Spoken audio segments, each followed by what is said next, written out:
Everybody. I'm happy to see you today. Today's going to be the last meeting of the year, so that's all good and bad news, right? Woo! I'm not sure what you're cheering for, Maria. I'm going to take a guess here. Well, there's always changes, and we're going to go over those changes today. And actually, the form changes I'm talking about, I'm not addressing every single form change because those that I'm eliminating often we're not using. So I chose certain forms to review today. And also because it gets rather boring as time goes on, I don't want to bore you to death. So let's start, and we're going to start in alphabetical order, the additional agent acknowledgement. This is not necessarily a new form. However, if we were to say, for example, you may be working with a team member, something of that nature, and this is important because when you set a purchase contract, and if you don't name the team member that should be on their purchase contract, you close the transaction, that individual is not going to get credit for the transaction. So the MLS, if you close a transaction and you just put Maria Galindo as the agent, and she has somebody else working with her, if that person's name is not on the purchase contract, and after the close of escrow, you try to get the MLS to change that, they are not going to modify that. As a matter of fact, they're not going to make the addition and give credit to that individual agent. So this actually talks about an agent that possibly may be listed on the purchase contract, but there may be other other agents involved. So when we list the agents under section 2C, if I'm named on the purchase contract, I don't have to rename myself under section 2C. I'm not going to spend a lot of time on this, just to make you aware. If you have other agents you wish to add to the transaction, this is a simplified way of doing it. If you didn't do it during the time you took a listing contract and or you submitted a purchase contract. I have a quick question. What's that? Do they have to sign? So like this other agent, or do they sign or do they not sign? It depends. So if it is a buyer representation, broker compensation agreement, it's not necessary that the seller sign, for example. If we, the other agent. Pardon me now? So like, let's say it's me and Janie is on C as the additional agent. Does Janie sign? Yes. She will. It doesn't appear that way there, but this is going to be pre-populated in printed form with her name, and then her signature is going to appear to the left. Got it. All right. Why? But I can't see my border here to see everything that I'm trying to do. That's all right. Let's eliminate that. Oh, get rid of that. Move. Oh, let me drag that down. All right, thanks. Just want to get rid of that border. Thank you. Okay. So, Richard, the question, there are some forms where you have space for two agents. Yes. And let's assume there is dual agency and you have multiple agents on either side. You're going to have to create two forms. So, and this is very specific. If there are agents working simply with the seller and those agents are working with the buyer, you'd have to create two separate additional agent acknowledgement forms. So you and Shweta, for example, if you never listed her on a listing contract, you wanted to add her to that.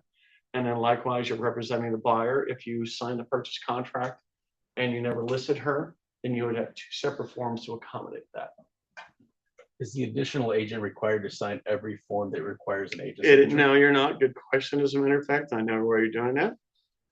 So when you have this form signed and you continue throughout the process or the transaction, disclosure, so on and so forth, either agent signing, well, then it's in a representative capacity. You're signing on behalf of both agents. So not every single agent has to sign the documents. Good question. Yes, you have one. No. Oh, you're just waving. Okay. Okay. Confirmation of real estate agency relationships. Remember on page 1 of the RPA, it asks who's representing the seller, who's representing the buyer. And this is something that's required by law, so statutorily.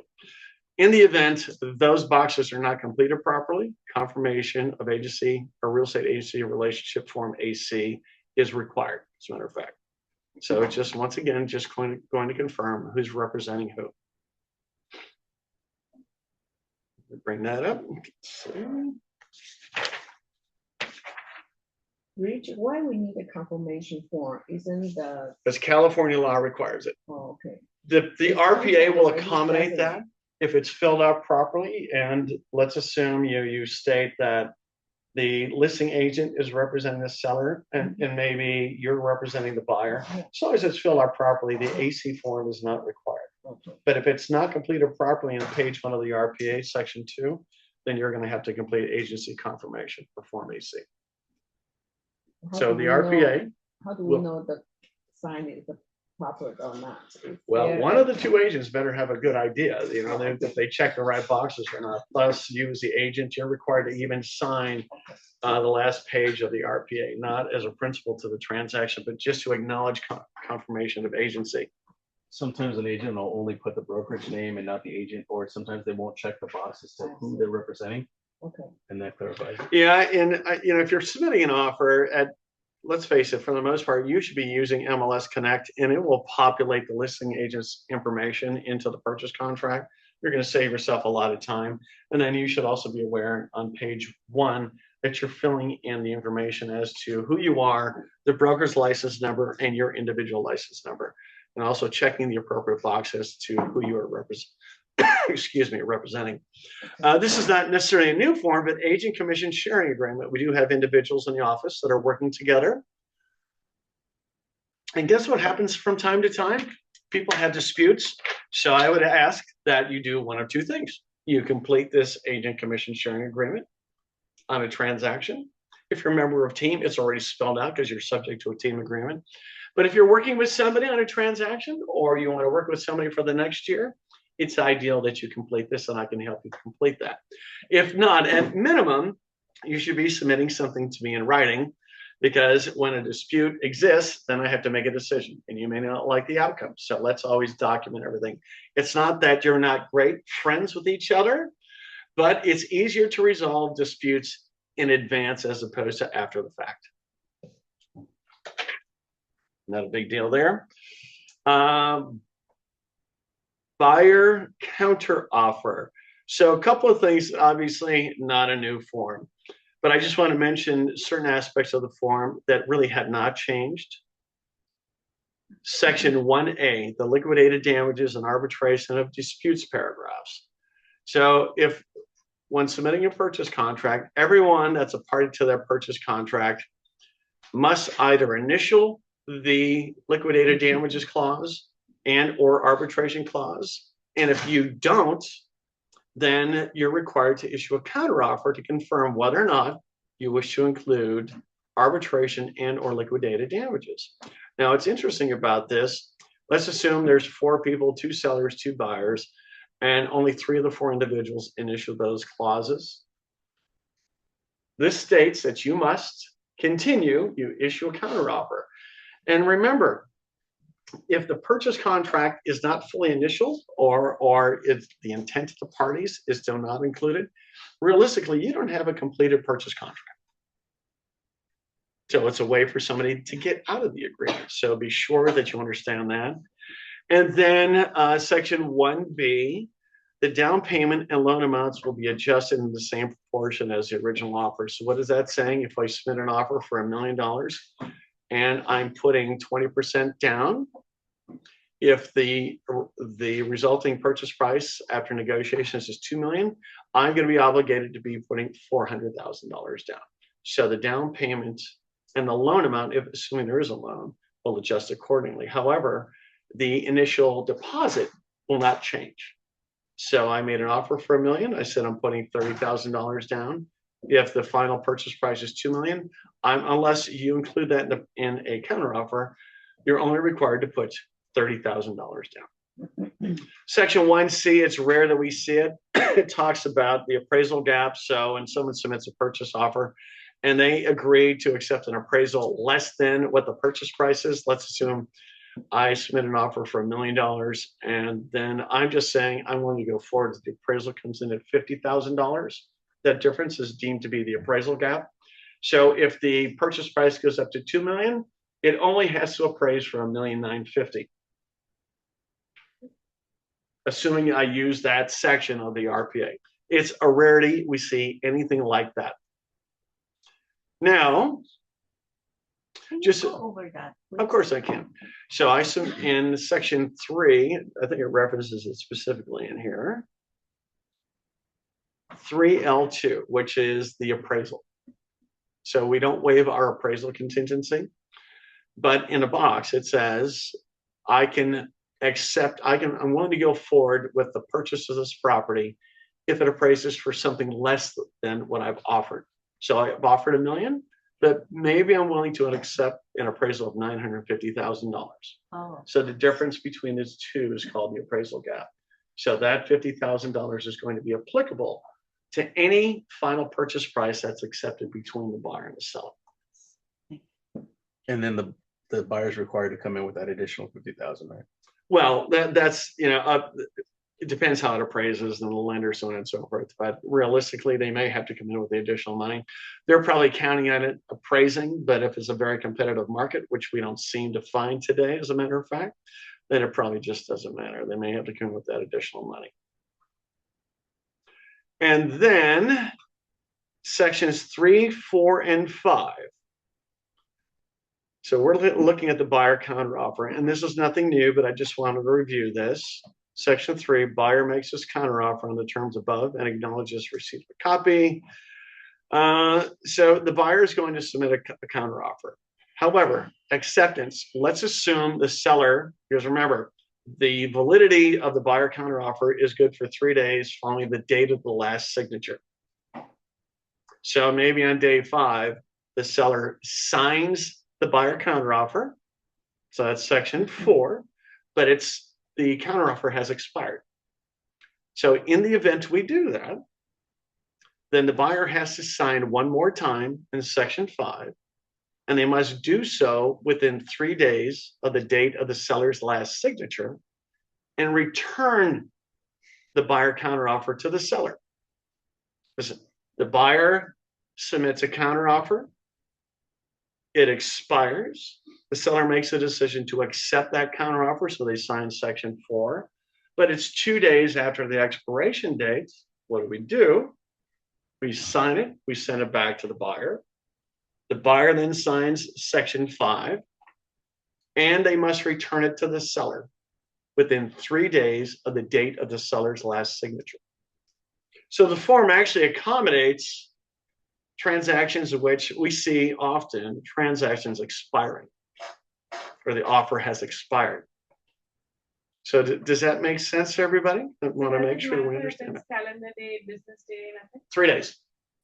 Remember, the expiration of an event could occur on a weekend or legal holiday for a transaction before acceptance. So the execution of the event before acceptance of a contract is just going to expire based upon the actual calendar days, as opposed to once a contract is accepted, if the execution of the event falls on a weekend or legal holiday, it falls to the following business day. So there's a big difference before contract acceptance. You're gonna ask a question? Yeah, can you clarify on number 5 where it says that third day after the date this buyer counteroffer is signed in paragraph 4, but then it follows by saying all time periods in the agreement shall begin upon the delivery of the late acceptance. All right, so let's assume the buyer signed section 3. I issued a counteroffer dated December 1st. And then in section 4 on December 5th, which is more than 3 days, the seller signed section 4. And they sign it on the 4th. So within they sign it by the 5th and return it by the 5th. Now, within 3 days following the date of the seller's last signature, which is his 5th, so by the 8th of December, the buyer must sign section 5 and return it to the seller. So then that no longer, the signature date no longer applies, right? Now it's the delivery of it after the seller. Well, yeah, delivery acceptance doesn't occur until delivery. Okay. So if the seller signs on the 5th, but they don't return the buyer counteroffer until the 6th, it's still only 3 days following the 5th, which is date of the last signature of the seller. So they could be delivering it on the 7th or the 8th. And if the buyer doesn't sign and return it in section 5 by the close of the 8th, the counteroffer signed by the seller has expired. So it's 3 days always following the date of the last signature for expiration. Do we need more clarity on that? Because if you do, let's make sure we talk about it. This is a good time to talk about it. So in a case, if it expires, Mhm. something happened that they weren't able to deliver it, sign it on time. So what would, and they both want to go with it. So what would happen? Well, what I would do, let's assume in section 5, which would represent the buyer's acceptance, Uh-huh. and the buyer was well past 3 days following the date of the seller's signature in section 4, I would sign this and I would attach an addendum extending the expiration date of the seller's signature, saying that we've extended the expiration date. That's what I would do. I see. I would just submit it to them, extending the expiration of the other party's expiration date. Okay, so on this form, I would probably just attach an addendum. There's really nothing in here that's going to give you the ability to do that, so unfortunately. that form amendment plus this. Yeah, so in the event everything expires completely and you want to respond, what I would do is issue my response. And together with my response, I would extend the expiration date of the last counter that I received. Or if it's just a traditional offer, I would just extend the expiration date. But this to me like a bandage on expired contract. Right? Yeah, before the prior buyer counter offer, the seller counter offer, and the seller multiple counter offer didn't have this in here. So what I was just describing to Roya, that's what we theoretically had to do every single time. We really had to amend when we submitted our response, we needed to extend the expiration date associated with the other party to make it valid. Otherwise, it's questionable. Yeah, I think, is this legally acceptable or? Sure. As long as the buyer accepts their acceptance. Let's assume everything's expired and I respond finally 20 days later and I submit something to them that says the expiration date of your offer or counter offer expired. If they sign it, then great. If they don't sign it, then you've got nothing. I see. But it clarifies that. I think that was a good question. I think it's great that they added this to it. Yeah, I think finally, the forms committee did a good job there. Yeah, it's better than rewriting the whole thing all over. It really is. Yeah, it's a lot. All this And all that, it's much better. Yeah. And then the buyer representation broker compensation agreement. So remember, you can't have BRBC for a period beyond 90 days. You can actually extend it, so that's permissible. It's valid for more than 90 days if it's a corporation or an LLC, so that time frame does not apply. However, this is the interesting part because of the prior iteration of this form, if you actually had a beginning date in section A1 and an ending date that was more than 90 days, the form is not valid. But you cannot contractually, you can't put somebody under contract for a representation agreement with a buyer for more than 90 days. So the form has changed dramatically, and I think it was a good change also. And it says buyer and broker agree that if buyers on a corporation, LLC, or partnership, the representation period shall end on either the ending date specified above or 90 days from the beginning date.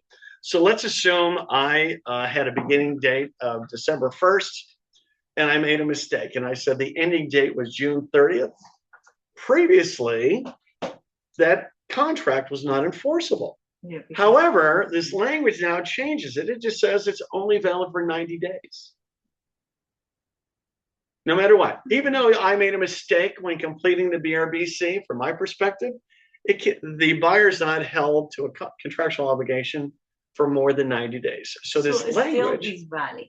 It still is valid, even though I Still made a is mistake valid, when completing But the it's only BRBC. valid for And 90 we should days. make a mistake. Yes. Then the buyers have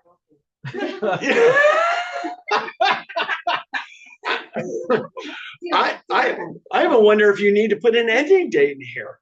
When I look at this form, when I read this over, and there's no guidance from CAR, but realistically, even if I don't put an ending date in here, it just suggests to me it's going to expire after 90 days. Yeah. Yeah, why even put an ending date? Yeah. What was that? Just Shreya? leave it blank. I'm not going that far. I don't have confirmation of that. But that was my thinking. It just expires after 90 days. So that was a real benefit. So now, as we go down the form, I'm sure section E3, the continuation period, it's now specifying that just like a listing contract, we may emphasize the continuation period, meaning so many days following the expiration of the listing or cancellation of listing, I'm entitled to be compensated for any buyers that I can validate saw the property, right? So that's the same thing with this. So now it's just saying whatever the continuation period shall be, and I might put 90 days in there, it's valid for up to, if I said 90 days following the expiration of the BRBC, or 90 days following the cancellation of the BRBC. Maybe myself and the buyer agreed to cancel this. So it's still valid for 90 days following that. But here's a big change. And this is, I think, at one point in time, it's going to be a requirement. Broker E4, broker is paying a referral fee related to the representation of buyer. And I'm going to go over the form, but now there's a new form that calls out the fact that I'm paying and or receiving a referral fee, among other things. It also specifies whether I am or am not a realtor. Puts people on notice. They have other venues for filing complaints. But I can foresee this as being mandatory at some point in the future, saying if there's a referral fee being paid, that you're going to have actually have those clients sign something to understand that. Because if I'm a buyer and I find out that Shweta, who received a referral from somebody else, is representing me and she's getting another percentage point, is that affecting me? And it could be a violation of Article 2 of the Code of Ethics by not disclosing it. Now, I'm not going to require it, but it's just something to be aware. People might look at this. It's not going to be printed out and read on the forms, but it's something I think that's going to be forthcoming. And of course, who's going to be paying? Yeah. So who's going to be paying the referral fee? well, let someone in Northern California referred me to you. I'm the buyer. Okay. So you're going to pay the referring agent, right? Yeah. But it's always That's has to the be fee that I agent. need to disclose to the person, the buyer. That's what this is. Yes, that's what this is recommending. They're saying best practices. That's not a requirement. It's not statutorily required. Because if you're paying 25% of your commission, are you charging me more as your client now to pay the referral fee? Is it affecting the buyer negatively? Maybe, maybe not. Not in this market. It just, if somebody asks you about this, you just need to be prepared to address that. I don't like it one bit, but that's what it is. So questions? The question was. Oh, you have a that question. I was going to ask you questions. it always has to be an agent, of course, the referral. Well, that's a question I was going to ask the audience. So are referral fees legal between realtors? Yeah. Yes. Yeah. Okay. Can you pay an attorney a referral fee? No. Go for it. Good answer. You cannot, unless the attorney is a licensee. Can you pay a mortgage broker, even though they have a salesperson's license No. or a broker's license? Can you pay them a referral fee? No. You cannot. That is correct. I know. Can the Attorney. mortgage broker pay us a referral fee? Nope. No. They can't even pay other mortgage brokers a referral fee. So, You can take it out to lunch. you can say, yeah. Oh, my God.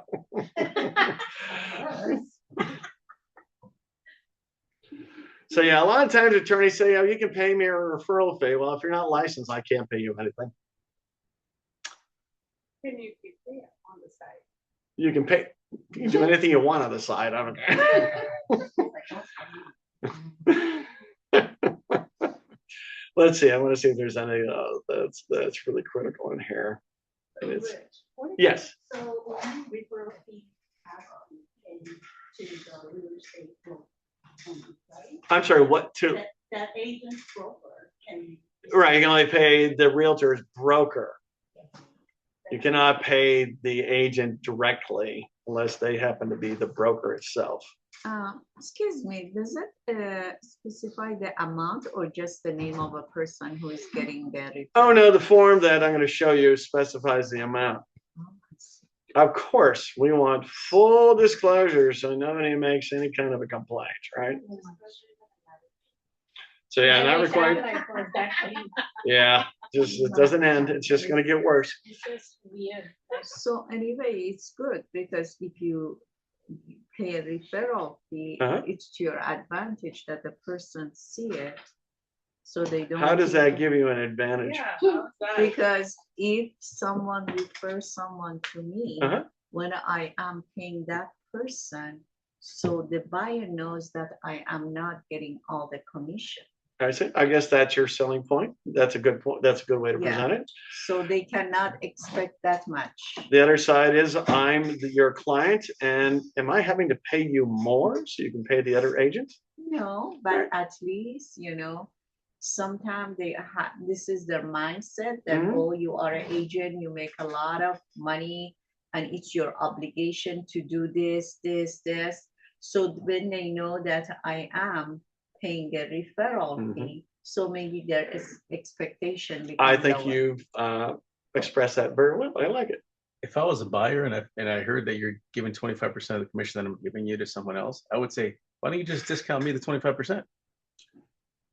Or you could, right? Yeah. Right. But no, I think Discount me as the explanation, buyer. if someone questions you, I think her explanation is valid. At least that's the whole point. You need to have a response available.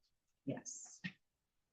But if you're doing it because, let's say, for example, that person doesn't have an agent and you're doing it out of, hey, let me find you somebody, right? That buyer's not gonna ask you anything because you just did them a favor of finding a good agent for them. Is that worth 25%? Yep, 100%. If you don't have the confidence, you shouldn't be in the industry, right?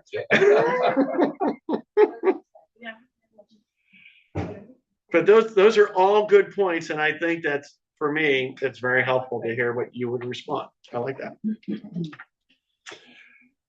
Notice of change in terms of tenancy. What is this form used for in the past? Well, let's assume we're on a month-to-month tenancy, and we want to increase the rent, for example, right? We can't change a long-term lease, but that's what this could be used for.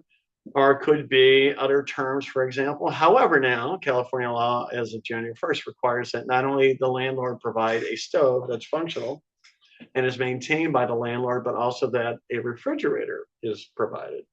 Now, there are no specific guidelines in regards to 25 cubic feet or something like that. Just like when your kids go to college, right? That the smallest possible refrigerator. There's no prohibition against that. So I had people coming up on my lease, like, by January you have to. I said, oh, they're telling you.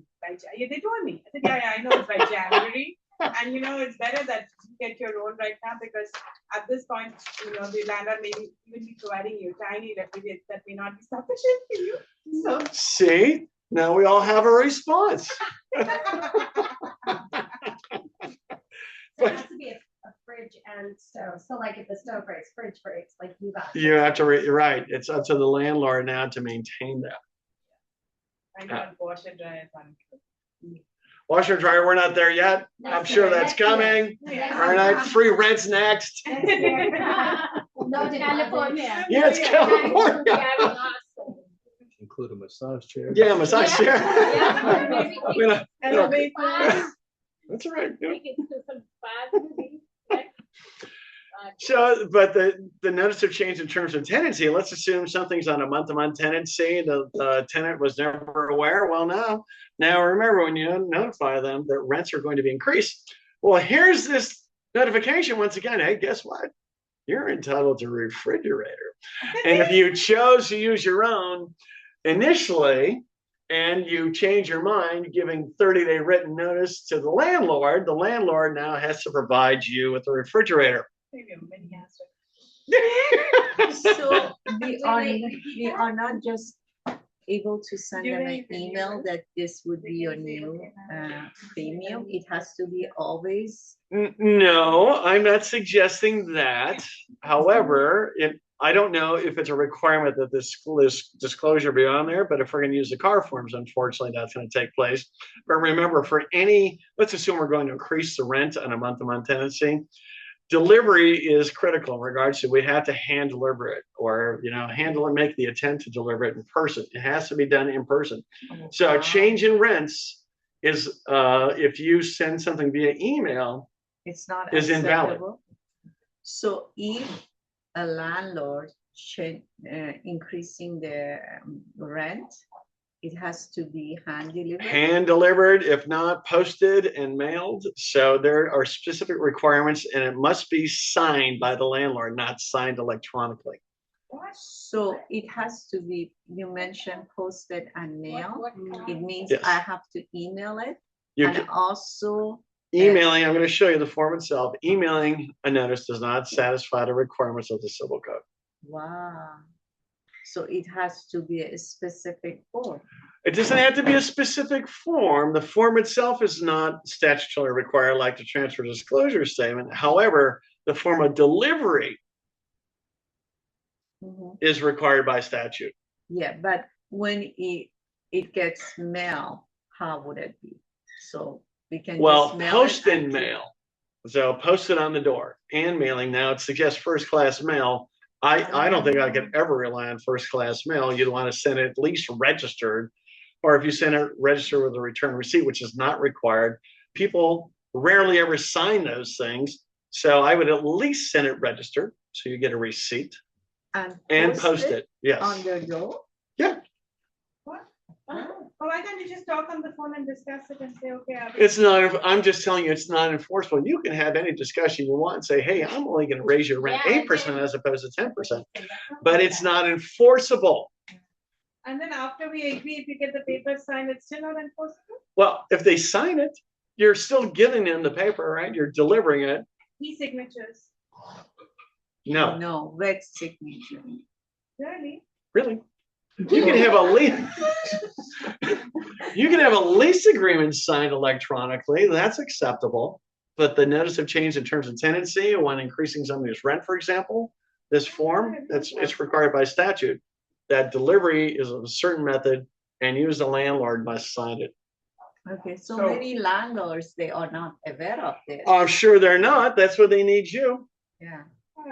So if you emailed it to them, they signed it, mailed it back to you. I would say that is not enforceable. Okay. So no more outside property. Wow. You need to attest to the form of delivery. And of course, when is an issue when somebody is contesting their lease agreement, or maybe you're trying to move them out, or they don't like you, whatever the case may be. So your rent increase would not be enforceable in the court of law. And this is from 2020. Oh, this is because I can't remember how long the civil code of procedure goes back. I can't tell you the inception, but this is the way it's been. Oh, really? For years, yes. Or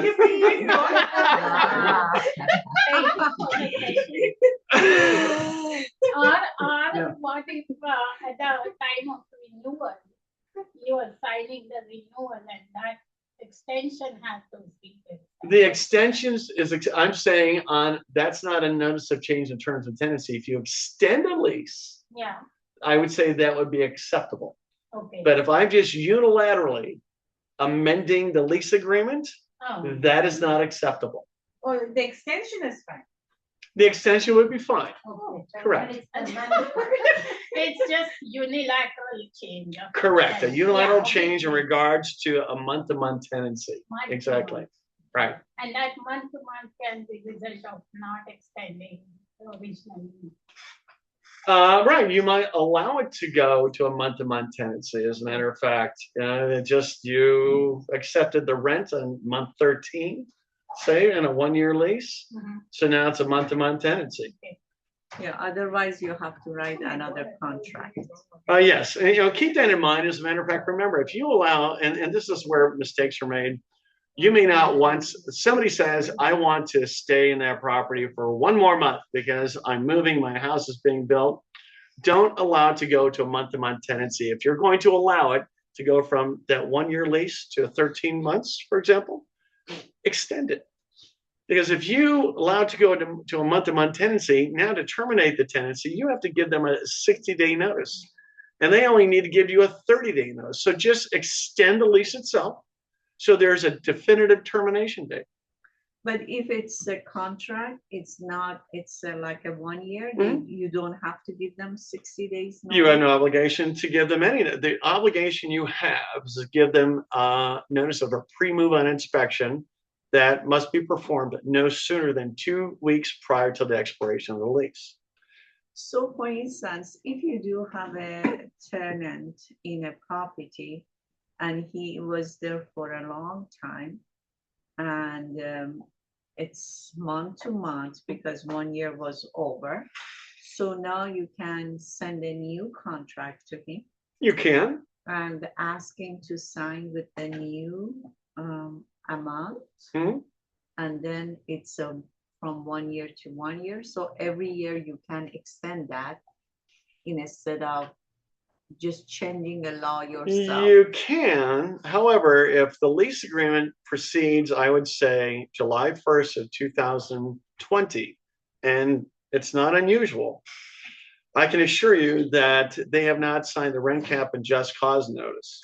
So that's an issue for any landlord. So extending a lease, first of all, the laws have changed, so I'd be very careful about that. There's a lease extension form that's available to us, but you need to be very careful about using it because who knows how far back that lease agreement goes. Certain things may not be, civil code has changed, but then the rent cap and just cause notice, that's probably one of the biggest issues we come across. Because the landlord cannot just terminate a lease agreement based upon the fact they just don't want to renew unless they put the tenant on notice that they are not subject to the rent cap laws and just cause notice laws, the Tenant Protection Act. Also Senate Bill 1489. So you need to be very careful in renewing a lease as opposed to just extending it. Find out how old the lease is. Wow. Okay. So I'm sorry, on that note, you cannot, for instance, a person was 1 month to month. Can you give them a notice that after 60 days, you're going to sign a contract and this going to be the new amount? Well, if you agree, if it has a I'm going to ask you when there are implications associated with that. So have I ever provided the tenant with the RCJC form, the rent cap and just cause notification, indicating I am or I am not exempt from the Tenant Protection Act? No. So those are our questions. So I never provided that. The person lives in an area that it's rent control. Okay, rent control, if it supersedes the terms associated with the Tenant Protection Act, and you have to follow those terms, right? Maybe in Los Angeles, you can only increase rents by 4%. So that's a possibility. Whereas if the landlord is subject to the Tenant Protection Act, currently, I think the maximum you can increase rents today is 8.8% annually, and it's cumulative because if I increase my rents 12 months ago and I make another rent increase 6 months later, if it exceeds a total of 8.8% over the base rent, I'm in violation unless I've given them notice that I'm exempt from the Tenant Protection Act. So there are various implications associated with the landlord. How often can you increase it? Just once? Well, if you're subject to the Tenant Protection Act, no more than 2 times in a 12-month period. If you're not subject to the Tenant Protection Act, remember you have to give them notice that you're not. There is no limitation. If somebody adds if you're subject to the Tenant Protection Act, you can't necessarily increase rents just because I've added a new tenant, because you're still subject to the cap. In the current cap is 8.8%. So you can increase rents twice on a month-to-month tenancy if you are subject to the Tenant Protection Act. So instead of twice a year, how long the person is there. doesn't matter. But the 2 times you raise the rent can't exceed that 8.8% over the initial bid, the lowest rent charged in the preceding 12 months. So Oh. it's cumulative. Preceding 12 months, Preceding not 12 the months. base yet. Well, if whatever the base rent during the preceding 12 months, whatever the lowest base rent was, over a 12-month period fund, it cannot exceed more than 8.8% over whatever the lowest rent was during that 12-month period. That's why it's so important to have the rent cap and just cause notification signed. And remember, there's if they own individual properties, if it's 15 years of age or less, then there's an exemption available.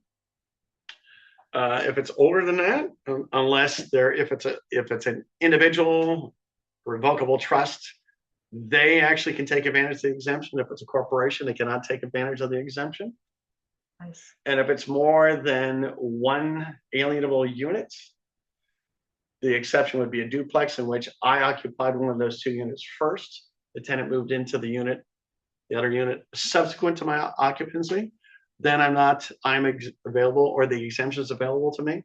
If it's a triplex or fourplex, then the rent cap and just cause or Tenant Protection Act applies to the landlord, and they can only increase the rent by 8.8% currently. And that rent increase is based upon a CPI, and then occurs twice a year based upon numbers issued April 1st and August 1st of every single year. You know, I met a couple in Irvine that they were living in a very nice unit apartment, 3 bedrooms, and they were paying $2,000 per month.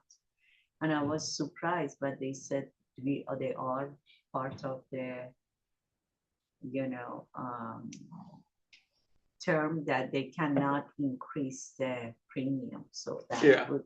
And it's possible. It's possible based upon the individual owner. Okay. Extension of lease. We did briefly talk. Did you have a question, Holden? Or are you just raising your hand? No question. Okay. All right. So the extension of lease, we talked about this. Remember, be very careful. You may want to issue a new lease agreement. Unfortunately, when you issue a new lease agreement, there's a rental property owner intake form, rental property owner disclosure form. So all these additional aspects that causes you a lot of work, and leases are a lot of work. They're crying on the inside. Yeah. But so the extension, even the extension, really slow. Extension of lease has this disclosure about the refrigerator. Just want to mention that to you. Excuse me. 12/25. What was that? This form is available from December 25th. Yeah. Yeah. Who knows? It could drop between now and the end of the year. Yeah. So I don't think it's currently in the library, but we're going to see these things. I never have a specific date when they're going to drop. They just seem to drop, as a matter of fact. Extension of time amendments. This is not a new form, but there's an expiration date. So I sign this and I deliver it within 3 days from the date of my signature. If the other party doesn't sign and return it, then it's invalid. Let's see. And the multiple listing service addendum, this has always been a part, not always, it is and has been a part of the residential listing agreement. So we talked about registering listings in the past. The form has changed. Now, if we take a listing agreement and the beginning date of the listing agreement is December 1st, maybe we don't want it to go on the market till January 1st. So we have to register that listing, correct? Mm-hmm. Now, to get to fill out the form properly, if we look at section 2, marketing option. The marketing option selected below shall start at the beginning of the listing period. That's the default, December 1st in my example. Or we would check the box and put January 1st in there. However, if we want to include coming soon, we would check the box under section 2C. So we have a beginning date of January 1st, excuse me, a beginning date of December 1st in my example, a marketing date of January 1st, but we're actually just going to go to coming soon. So we would check the box under section 2C to accommodate that. And remember, we must include the seller instruction to coming soon also. In my example, we would be registering that listing January 1st. So registered effective December 1st. We have 2 days from the date of listing agreement. We would have a coming soon form indicating it's going to start marketing on January 1st. And then remember, the coming soon form is only valid for 21 days. I don't know why they don't just add that. I don't know why they don't do it either, right? It's just simplified because part of the reason is not every single MLS honors a coming soon acknowledgement. That's my guess at this point in time. Yeah, it says that. But just the fact that it has it in there. Associations that allow coming soon. Yeah, I think it's probably more based on the MLS or association. So if you're not going to begin to market a property immediately on the beginning date of the listing contract, you must complete this information. Otherwise, you're going to be in violation. If you don't register the listing, if you have a beginning date, for example, December 1st, goes active January 1st, and you don't register it, you're in violation. That's a $1,500 fine. And then the full exposure is when it goes active. Yes, yes. Correct. And the default is market the property full exposure to the public starting at the beginning date of the listing period. So in my example, if we don't check any of the boxes, put in any other dates, it's going to be December 1st. Can you move up the title? I want to see the form. Oh, sure. This is, it accompanies a residential listing agreement. Oh, So it's a multiple listing service addendum. I see.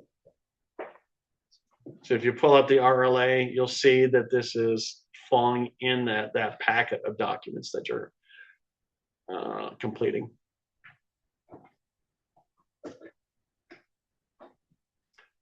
The move out inspection. So can anyone tell me what the requirements are as of July 1st in regards to photography of a rental? I'm sorry, what was that? I tell my landlords to take videos and photos. All right, good. So tell me when you must have those photos and or videos. Tell me the time frames in which you must do that. Very nice. Mostly when we get Right. the keys. Right, when you move in, right? So you must take a video or photos of the property at the inception of the lease. And what else? If you're going to have any chargebacks for deficiencies in the property, you must take pictures before any repairs take place. And you must take pictures after the repairs have taken place. So 3 events now. Are we responsible as agent or the landlord? Well, I'm telling you this, if you don't tell the landlord you don't do it, then they're going to hold us responsible. That would be my opinion. I'm telling them. They should. have to That's- take it's their as many obligation. photos and as many pictures, because otherwise they cannot do the same. Yeah. I don't know. Yeah, Well, I think that's to it's, me. yeah, I don't think there's nothing statutorily that requires us to be responsible for it, but I can just picture people saying, well, you didn't tell me that. Yeah. So if the lease occurred before July 1st, what's your obligation? Your obligation is to take photos before repairs take place and after repairs take place. If you don't take those photographs, you're not entitled to deduct any money from the tenant's deposit.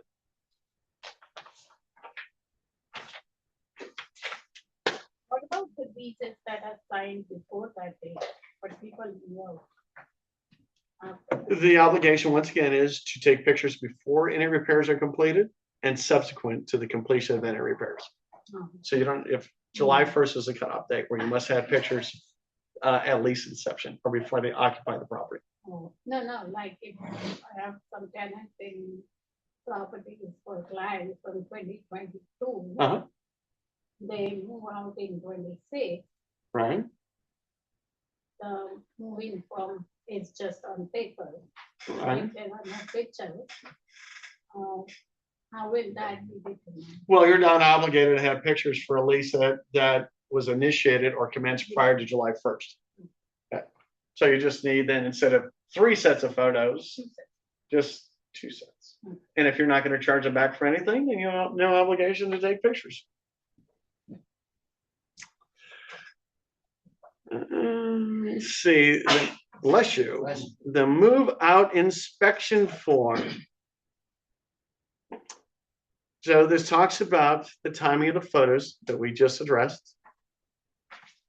When completing this form, if you fill nothing in, that means everything is satisfactory. If it's not satisfactory, you would click under the heading of D, see front yard exterior, D. And then the other thing that the form addresses, let's assume that, you know, the form has, I don't know how many bathrooms, 3 or 4 bathrooms, but there's only one bathroom. If one of the bathrooms doesn't exist, you should check NA. Otherwise, somebody might question the validity of the form. So if something on this form doesn't exist, you should be checking NA for not applicable. And this form has to be signed by both parties? We want them to, you know, you can't make them sign it, but certainly So the seller. just at least they know where they are and what the expectation is. Yeah, because you do the walkthrough, you know, that we should be doing, or certainly the property owner should be doing their own walkthrough and denoting any kind of deficiencies, as a matter of fact. Quick question. What's that? So when you do the move-in form and then note down a few things that needs fixing or whatever, and then the landlord fixes those things. Now after within 3 days, if everything is fixed. So now can you add an addendum to the move-in form stating that all these things were fixed? Because move-in inspection that notice things that are not fixed is been fixed after 3 days of them moving in. Before the landlord signs the move-in form, can they add an addendum stating that these things have been fixed? Yeah, absolutely not. You know, just for confirmation, I don't think it's necessary because when we walk the property, ideally, well, I guess the tenant could contest whether those items were repaired or not, right? Yeah. That's why I'm like, if it's been repaired, then you can add an addendum to the move-in form. Yeah, I would think at least send them a notification, just got some kind of evidence to say, hey, we completed that. Do you have any other repair requests? But yeah, that's a good point.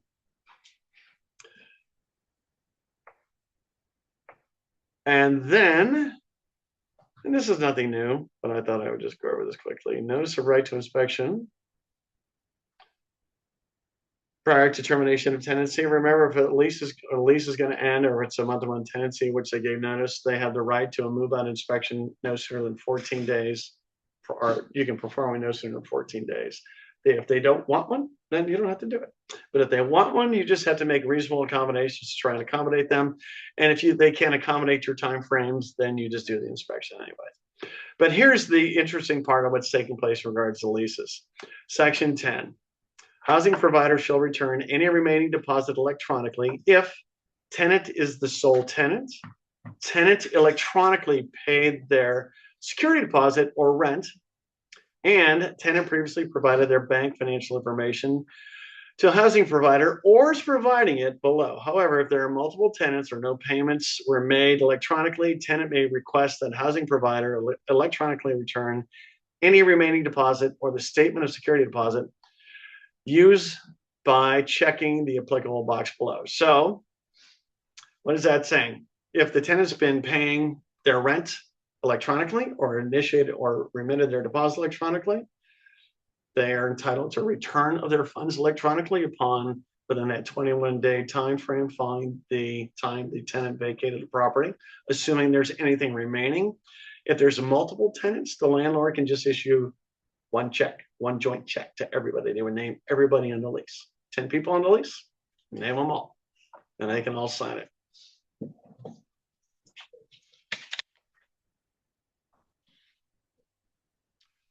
And this is the form I was referring to earlier.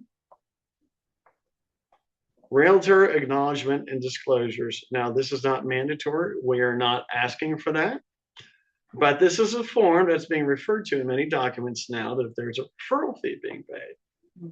So to disclose all that information. So Section 1A, not all real estate licensees are realtors. It's telling the client whether I am or am not a realtor. And then let's see, steps to get service support. So it's also giving clients more information regarding how they can file complaints against realtors. Because remember, we are self-policing. Let's see, other disclosures. I'm gonna look at this one again. I'm just gonna skip over that one because I didn't read that carefully. Do licensees that are not realtors have access to car forms? No, they do not. So if you're not a realtor, you don't have access to the car forms. So Why if do you they are, say that? Because you're telling them I'm not only obligated to follow the laws, but also our code of ethics is we're held to a higher standard. That's what we're trying to express here. Is you can file complaints against realtors with the board of realtors. We can fine you. We can suspend you from the multiple listing service. Not that you would ever do anything wrong. They have this additional form for you to sign. Yeah. so if you give a referral fee to somebody else, are they also responsible if any problem arise in the future? Well, that's a good question. There's no agency relationship, so I would say no. I see. I would say no. The contract is between the two agents, not between the client and And there's no agency the relationship between them. And then let's see, and then, something we're always obligated to do. We're obligated to disclose to anyone if we have an interest in the property we're leasing or selling. So this is a form that can accommodate that under Section 3B. And then the biggest one out of all of this, Section 3C, referral or other fee received or paid to another broker from another agent's client or principal referred. So if you want to be forthright and say, hey, I'm paying a referral fee to the other agent, you can use this form and do that. There's no obligation to do that currently. Yeah, no, just yeah, just dying to. What about 3B, Rich? If you've already included that in the contract or disclosed That's it? sufficient. There's no obligation to use this. It's just if you want to add more clarity, that's the only reason to use this form. And then let's see, which form is this? A referral. This is the referral fee agreement. Here it is again. Now, the client's not going to see this, but you can see in red, it's referring to form RAD again.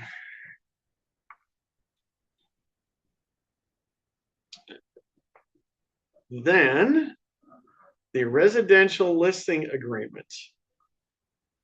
Digitally altered images. So we see a lot of people taking images and they alter them, or maybe instead of putting real furniture in there, they alter them to show furniture.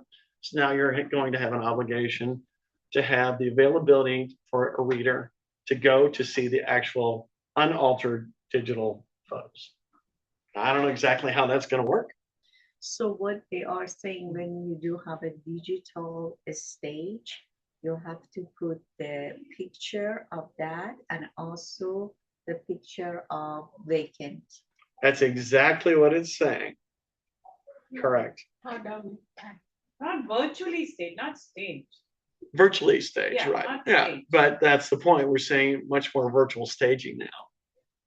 Or maybe there's a utility box in the front of the house or a telephone pole that you're removing from the photos. Or if you put a full set of green grass out in the front and it's all just dirt. It's all just dirt. Where's mine? I actually, one of the seller asked me that, can you put some green grass here? I told her that, well, you wanna try to put some your house in the Instagram, and she said that, oh, can you put some greens here so it looks nicer?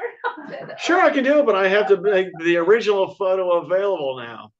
Before, that was not necessarily a requirement. And And it is to this call more is- attention to it too. Yeah, you could. What else are you hiding, Yeah. right? That's why you're like, this could be your dream home. This could be. You spend $500,000 and this could be your dream home. Is this required only in car or in every social? I would media? say everything that you're doing in regards to any pictures you're posting. I see. I saw In a an lot of, advertisement or the promotional It's material. because this is statute. It's You know, it's safe. governed by the Yeah, Business and that's like Professions you wanna Code. go It's not for- just the rules and regulations of the MLS. I see. So yes, it's a requirement. Who comes up with all this? It's how people vote in this state that causes all of these problems. Yeah. First they offer us, okay, here, do digital thing. Now they say, okay, by the way. Then you know what's gonna come next? You cannot have professional photographers coming and making the house look bigger now. Just take photos with your phone and post it. Because the house is really not that big. And ask for 3% commission. Yeah. Now, this is a residential lease or a month-to-month rental agreement. We're all familiar with that. And here we are again talking about the stove refrigerator. And if the tenant brings a refrigerator and then 6 months into the lease decides that they want the landlord to provide that 1 foot by 1 foot cubic inch refrigerator, then they give you a 30-day notice and the landlord has an obligation to comply. One of you have signed up there. So, what it really means that the duration of the lease, on next door now. any problem with the refrigerator, it's like a heater. Correct. So It's the landlord's obligation mandatory. to service the refrigerator if there's something wrong with it, right? So at the time of delivery of the property and during the time of the tenancy, it is the landlord's obligation to maintain that. And this is a big change, actually, in the lease agreement.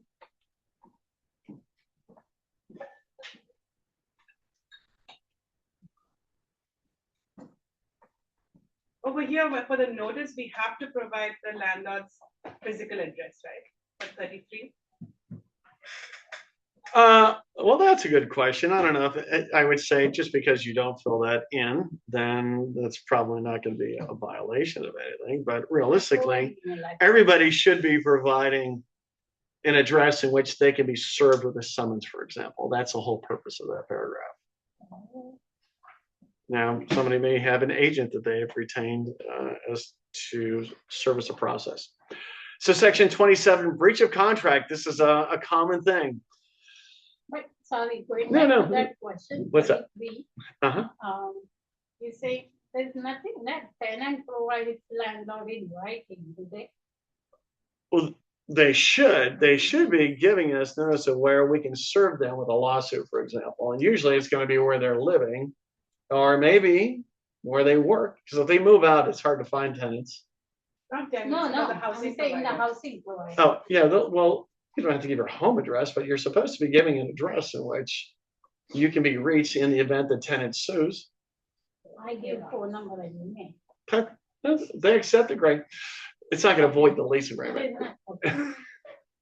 If that's the biggest concern, yeah, it's not going to void, at least not today. It's not going to void the lease agreement. Breach of contract. So previously, if the lease agreement was breached, we could charge the tenant for the full amount of commissions to release the property. Now it's being prorated.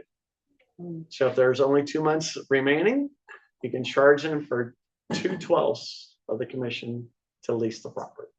Oh. So that's a big change, as a matter of fact, if you ask me. I think it's fair.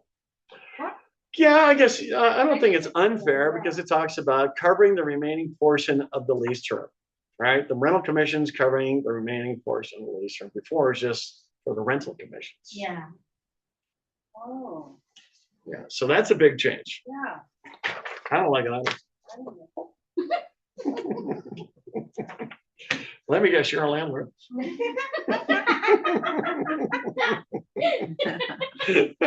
She's not saying anything. We know the answer. And this is nothing new to us, but this is the residential purchase agreement. And it talks about section M3, subject to tenant rights. So remember, if a landlord buys a property, there's a tenant in the property, and there's any type of, they take it subject to tenant occupancy. They're taking it subject to the tenant's rights. So it's just now printed here for everybody to plainly see. Question. What's that? The previous thing we discussed, Which one? the lease. Uh-huh. Don't you think that will discourage the landlords from accepting early termination?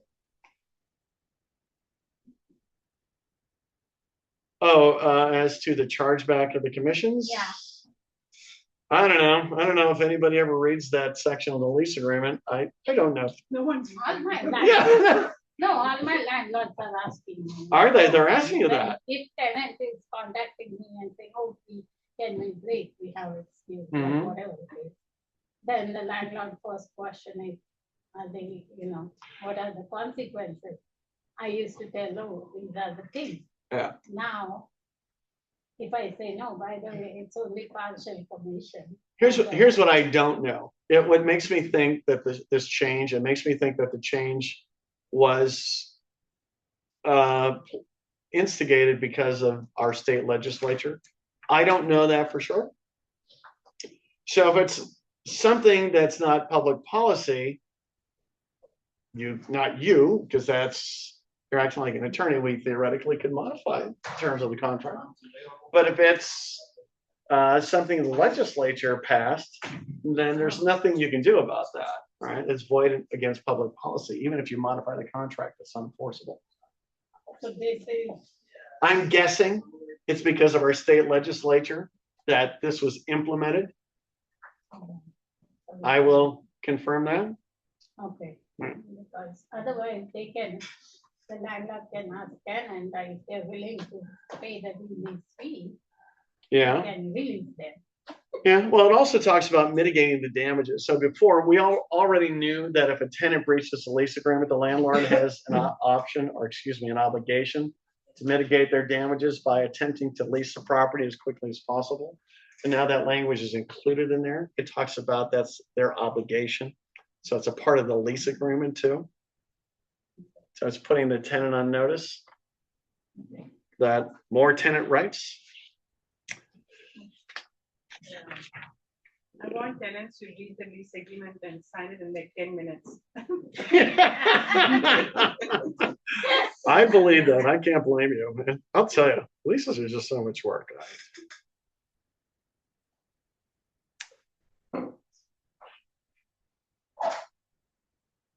It's going to go down. This is still the RPA, by the way. So section 23, we've been aware that the buyer has the opportunity or to assign their interest in the purchase contracts. Remember, the assignment is to a revocable trust in which the pro rata interest is the same as the buyer's, or if they own the LLC or corporation in the same pro rata interest, then the seller cannot deny the assignment. However, it's different than that. But let's assume I'm the buyer, I assign it to my revocable trust, and I'm getting a loan. Well, the seller is entitled to a pre-approval of the loan before they proceed. And then here's a big change in the purchase contract, which I really am very happy about. Yeah, give me that. I was much happier at the party, I'll tell you that. Yeah, I was happy. Yeah, you were. I know you were. So are you, Maria. But in red, offer not accepted. No counter offer is being made. This offer was not accepted by seller. If you notice the difference, it says seller's initials. Yeah. Prior iteration, sellers or the agent's initials. Yeah.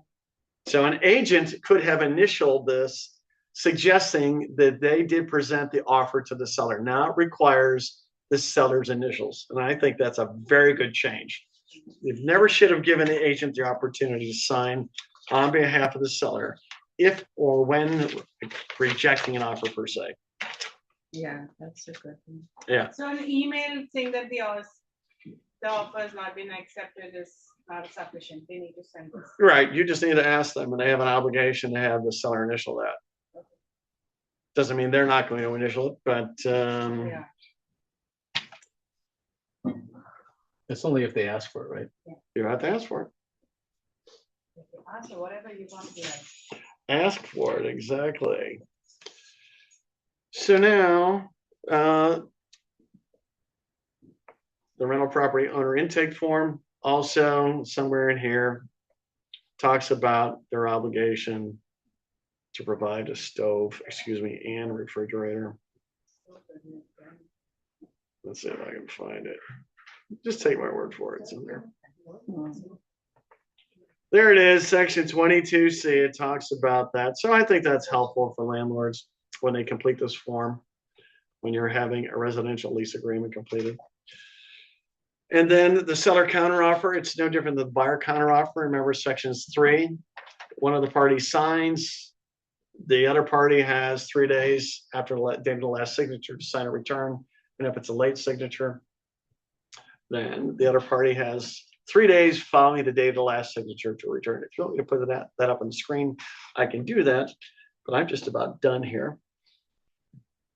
And Excuse me. What's that? Can you elaborate a little bit more about this intake form? Why we need this intake form? well, unfortunately, it's attached to the residential listing agreement, the lease listing agreement. So why are we asking for this? Because we want the seller to disclose any of the issues that probably we're going to be held responsible for in the event we're representing the landlord when leasing the property. So it's all property conditions. So it puts us on notice, it gives written notice. Not only that, but it's beneficial for us because if the landlord doesn't disclose certain deficiencies on the property, we lease the property to somebody and we're never made aware, and we can't disclose that to the tenant, the tenant's going to hold us responsible. So it's in a sense a defense for us too. But is there inspection, right? No, there's no inspection. It also helps you fill out the actual lease agreement because there's some information in here that you can use to fill it out. Yeah. So trash pickup, who's going to be responsible for certain things as a matter of fact? Okay. What if the property wasn't permitted and there were structural additions? Maybe the tenant should be made aware of that. Okay. Not maybe, they probably should be, as a matter of fact. So yeah, that's been in the packet for probably up to a year, as a matter of fact. But now the addition is in regards to the refrigerator. So any questions? Just a comment. So I've seen agents in the past go into zip forms and open up a previous transaction and pull up the old form, and then just type over it with the new information. Don't do that because you're going to end up using an old, outdated form. So if you're going to work with the client that you've worked with before, create a new transaction, because then that'll pull in all the new forms. I've seen it in the past where some agents have done that, where they just open it up, just type over the last one, and it's like a 5-year-old form. So just keep that in mind. Good point. Yep. Good point.